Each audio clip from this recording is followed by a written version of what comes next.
Praise the lord. ఎలా ఉన్నారు? బాగున్నారా? చాలా మంది ఏదైనా చిన్న శ్రమ రాగానే చాలా కంగారు పడుతూ ఉంటారు. ఇప్పుడు నాకు ఎవరు సహాయం చేస్తారు, ఎవరు నన్ను కాపాడుతారు అని భయపడుతూ ఉంటారు. మీరు కూడా ఇలా భయపడ్డ సందర్భాలు చాలానే ఉండి ఉంటాయి కదా. ఇంకా చెప్పాలి అంటే ఈ రోజు మీరు ఏదైనా కష్టమైన పరిస్థితిలో ఉండుంటే మీరు అనుకుంటూ ఉండి ఉంటారు కదా, ఎవరు నన్ను కాపాడుతారు అని, ఎవరైనా సహాయం చేస్తారేమో అని. ఇప్పటికే చాలా మందికి మీ పరిస్థితి చెప్పి సహాయం చేయమని అడిగి ఎవరు మీకు సహాయం చేయటకు ముందుకు రాకపోయేసరికి దిగులుతో భయముతో బాధపడుతూ ఉండి ఉంటారు కదా. అలా కృంగిపోయిన పరిస్థితిలో ఉన్న మీకు యేసయ్య చెప్తున్న మాట ఏంటో తెలుసా?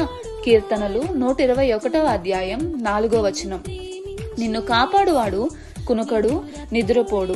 గుర్తుపెట్టుకోండి, మన యేసయ్య అలసిపోయే దేవుడు కాదు, నిద్రపోయే దేవుడు కాదు. నీ పరిస్థితి చూసి కూడా సహాయం చేయకుండా దాటి వెళ్లిపోయే దేవుడు కాదు.